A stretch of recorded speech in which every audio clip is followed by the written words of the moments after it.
says Travelers Followers. Today we are going to the bee sanctuary. We will learn about the bees in Cozumel, Mexico. First we will learn about some mythical creatures, then go through a Mayan ceremony. Last we will learn about the bees. I hope you'll enjoy our video.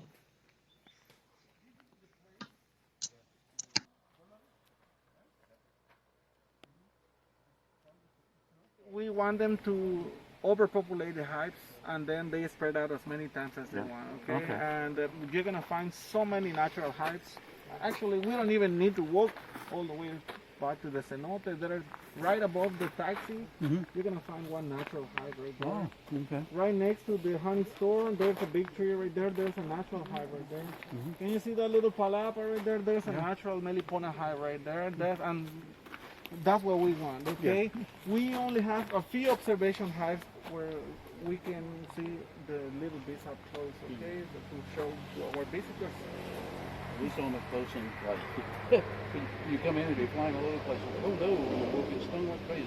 They're not stings, so you just walk through them. And Yeah, you can do that as well, yeah. These are I think I had stingers. one in my hand at the Mr. Sancho's. Yeah. Because it didn't sting. And didn't the honey, sting me. today I'm gonna give you some Melipona honey to try. It's different honey. It's super watery most of the time. It can be lighter in color. It can be darker sometimes. But the flavor is different. It's not very sweet. Actually, it's like citrusy, acidic, different flavors. Okay. Before we keep learning and talking about Meliponas, just let me tell you, just a little bit. Maybe you already know about this, but I'm gonna tell you a little bit about the mythological part of the Mayan culture. We're gonna start right here.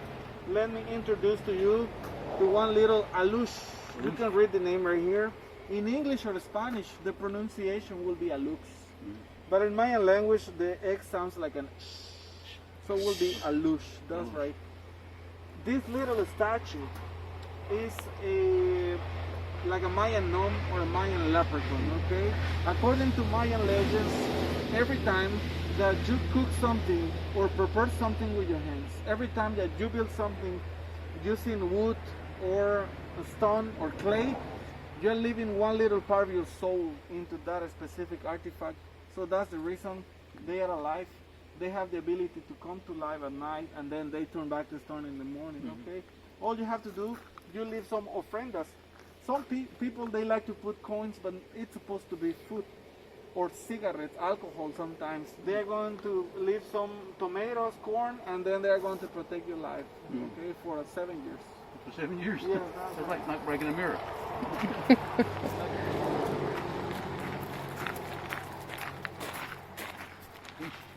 Ishel. Do you know about Ishel. this lady? No? Look, maybe it's a good moment for you to know about this lady, to meet this lady. Look, it's very easy to remember this name by Michelle. It's not Michelle. Ish in Mayan language means woman, and Shell means white, clear, or white skin. Her name means the woman of the white skin. She represents fertility, pregnancy, and moon at the same time. Mayan ladies, they used to come to this beautiful island at least once in their life to honor the goddess Shell, to get a kind of blessing, okay? Right. So right now we can say that Cozumel Island is a fertility land for Mayan civilization. Special numbers 13 and 20. You know, nowadays the number 13 is like a bad luck number, right? Right. For Mayan people, 13 is a fantastic number. It's a good luck number. Why is that? You're gonna find the number 13 all over the world, all around us. You're gonna find 13 in the nature. Starting with this lady, remember, these days we use the Gregorian calendar. We need 9 months of 30 days to complete one pregnancy period. The Mayan calendar is divided in 18 months of 20 days apiece. In the center of the calendar, you're gonna find 5 more days, and all together it's 365 days as well. This is amazing because Mayas more than 4,000 years ago, they already had this year of 365 days, okay? So if we use the Mayan calendar, we're gonna need 13 months of 20 days to complete one pregnancy period. Okay, right there, you're gonna find special numbers, 13 and 20. There's one more number, 28. The Mayas, they used to watch and observe the sun rising and setting every day, also the moon. So they realized that the moon rotates and changes every 29.3 days. That number is very close to the 28. That is the same number we use for the pregnancy, for the periods of the ladies, okay? Yeah. So right there you're gonna find the special numbers. This is the stela right here. By the 400 years before Christ, the stelas became very popular. Mayas, they started putting information in stone. You're gonna find sometimes names of important governors, sometimes you're gonna find important events like ceremonies, and sometimes you're gonna find events that are hard to understand, like eclipses or earthquakes as well, okay? By the 400 years before Christ, they became very popular. Mayas, they started making a lot of stelas to leave information. Good afternoon. I'm going to do a Mayan ceremony. Okay, it's just a purification process for you. Don't be afraid. There will be no sacrifices. Okay, today. I hold my heart, okay? Okay.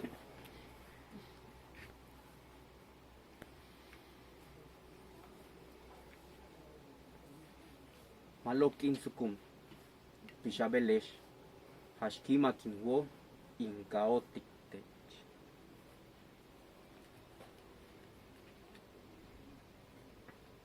Sa aton malumog, halach unik, amuseng ka. Sa aton malumog, halach unik, syunang kap,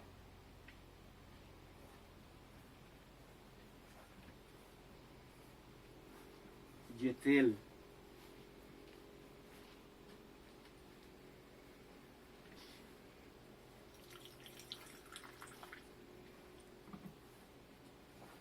yung cash.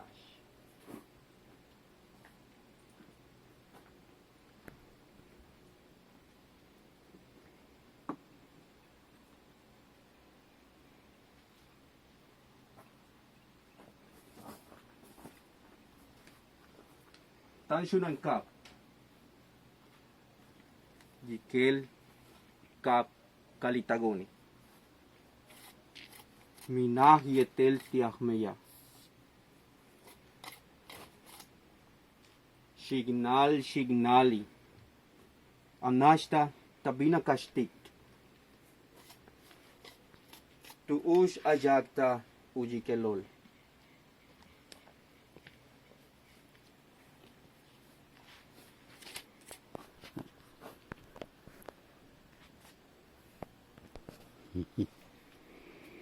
Lebishatiule chesh ishkalap.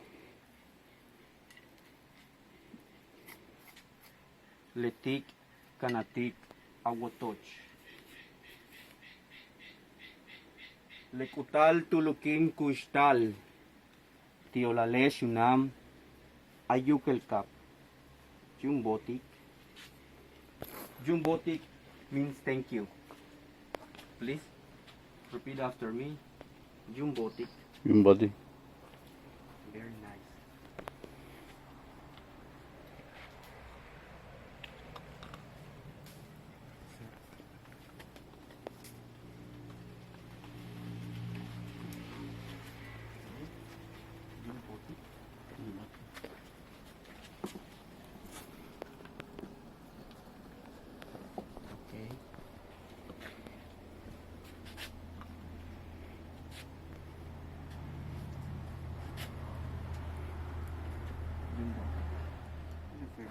Hives. Let me tell you that Meliponas, that's the scientific name, Apis meliponinis, to say stingless bees, okay? They are endemic from this beautiful weather. They need tropical or semi-tropical weather. We are very lucky in this continent. You're gonna find all Meliponas. In Mexican territory, you're gonna find 47 species. If you visit South America, close by Brazil, you're gonna find about 300 different species. If you visit Ecuador, Colombia, and Venezuela, 120 different species. What you're hearing is a frog. Yeah. That's a frog. I thought it was a bird. A frog that is singing over there. That's me. If you visit some other tropical weathers in Asia, Africa, and Australia, you're gonna find some other species over there. In Mexican territory, you can find 47. Right now, you are in Yucatan Peninsula. That means all Campeche, Mérida, Quintana Roo, Isla Mujeres, and Cozumel is Yucatan Peninsula. In Cozumel, you're gonna find 3 species of Meliponas. Okay, in a moment you're gonna see all 3 of them. Let me tell you that Meliponas, they are divided in another 2 big segments. You're gonna find Meliponas, and also you're gonna find Trigonas. Meliponas, they look like bees. Trigonas, they are also bees and they are Meliponas, but they don't look like bees. They look like super tiny wasps or bugs or insects or flying ants. So that's the reason. Some people, sometimes they don't know about this. If they see Meliponas, they're going to spray them, they're going to kill them. All over the world, the bees, they are dying and disappearing. Pesticides, deforestation, the lack of knowledge, people, they don't care, they don't know, or they don't want to know. All this situation is killing bees in the world. It's a big problem. I know, like in some places like United States and Canada, the beekeepers, they have to bring the hives to plantations so they can pollinate chiles or tomatoes, and then they just remove them. Something that is supposed to be natural is not natural anymore.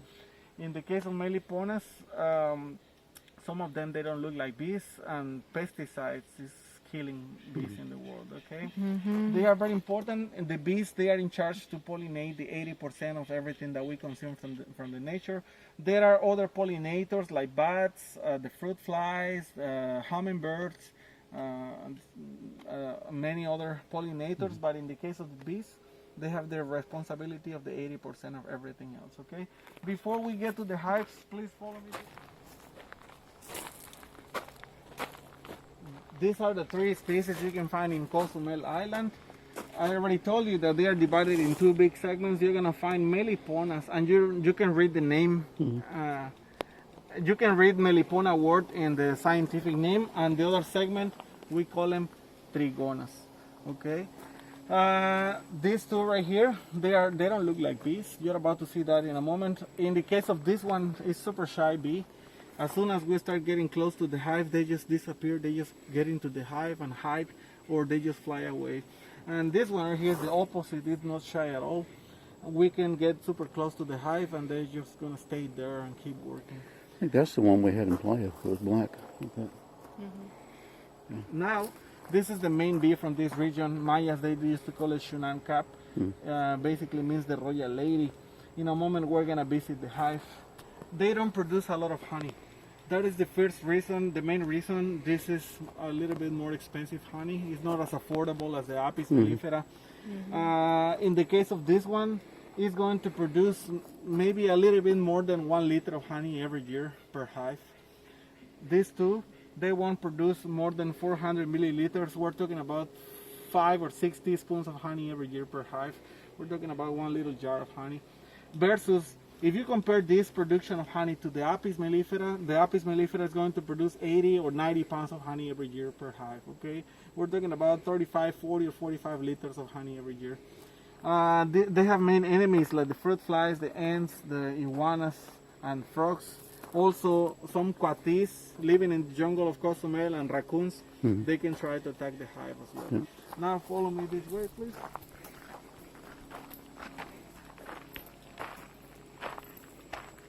Now let me introduce to you to the main bee from this region. You can see it right here. That is the entrance of the hive. That little guy right there in the entrance is a sentinel bee. We call it sentinel bee. Basically, it's a guardian. Right now, it's taking care of the entrance. If you pay attention, look, it's responding to the movement of my hands. It's watching us right now. Look, if you pay attention for a minute, you're gonna see that it's the same bee that is gonna move aside and it's gonna let them in or out. Okay, it's like a bouncer. He's the one who decides who gets in or out. Yeah. Inside, you're gonna find that this is the hive. They live into hollow tree trunks, or some of them, they have been adapted to live into hollow spaces like a wall or a window. Some of them, they can live like ants on the floor. Sometimes you can see like a ant nest, and it's not they are not ants. They are like bees living on the floor. They don't make honeycombs. They make honey pots.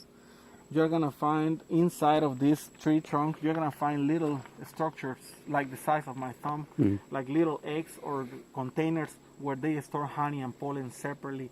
that's what you're gonna find into the hive. I didn't realize there was that many that came out. Oh yeah, they have a lot of activity right now. They are very smart insects. They know how to travel long distances away from the hive and come back thanks to the sun. They triangle the sun and special trees in a straight line, and then when they are coming back to the hive, they do the same thing in the opposite way, and then they can come back to this area. Once they are close by the area, all they have to do is follow the pheromones to come back to the right hive, okay? Inside, you're gonna find the same social organization. If you compare this to the Apis mellifera, you're gonna find a queen, you're gonna find a lot of drones, and you're gonna find a lot of workers. And eventually, you're gonna find 2, 3, no more than 4 princesses in there waiting to become queens in the future. Just in case they need a queen replacement, or they are about to start a new hive close by the area. Oh, okay. That's interesting. Queens in waiting. Mayas, many years ago, they developed some techniques to keep bees. They became experts as beekeepers. And then they developed the Hobon technique. Hobon basically means hollow tree or hollow tree trunk. This is a Hobon right here. Nowadays, you're going to find different ways, different techniques to keep bees, this type of bees. Some people, they look logs, artificial boxes like this one or this one. Some people, they can use clay jars to keep Melipona bees inside. But sometimes it depends on the technique you use. Sometimes it's very hard to harvest the honey. You need to break the hive or destroy the log to get the honey. That's why this is the easiest way to do it, either the Mayan technique or boxes like that one right there. All you have to do is remove the lid, get the honey with syringes, or you use gloves and a clean environment, and you can just remove the pots, spin it in a machine to get the honey, harvest the honey, and put the pots back into its place, and then they're gonna keep working. Okay, this is the hive inside. Look, everything is well organized, but it's all separate.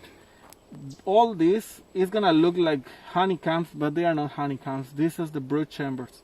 Only baby bees or larvae into these chambers right here. These are the special honey pots, and these are the pollen pots right here. Together with this dark area is propolis. It's like a special cement or glue that they like. They produce all the time to seal the hive inside and to keep building everything inside of the hive right here. Now, this is what I told you about the production of the honey. They produce very little if you compare this to the European bees. And even nowadays, there are family business in Yucatan Peninsula that they keep bees. They can have in between 50, 200, or 500 hives in an area, so they can harvest a lot of honey. Okay. Now, this is the second bee that I'm showing you today. This is the bee from the third picture over there. They are not shy at all. As you can see, I can get super close to the hive, and they won't fly away. They won't disappear. These little guys, the scientific name is Scatotrigona pectorials, and as you can see, they don't look like bees. If you pay attention for a moment, you're gonna see that some of them, they are just moving the wings. What they are doing, they are trying to regulate the temperature of the hive inside. They use this little pipe. They build it. For them, it's very special. That pipe is going to be used to feel the wind that is blowing from different directions, and this is how they know in what position they need to move the wings to try to bring some air towards the inside of the hive. And this is how they regulate the temperature inside of the hive. Okay. This is the way they live. One more time. This is not an artificial hive. It's a real rescued hive. And these are Scatotrigones. As you can see, they are not even pay attention to us. But let me tell you that sometimes they can bite. They have two ways to protect themselves. The main way to do that is they have a little bite. It's not something that is going to hurt you or kill you, but it's going to catch your attention. Yeah.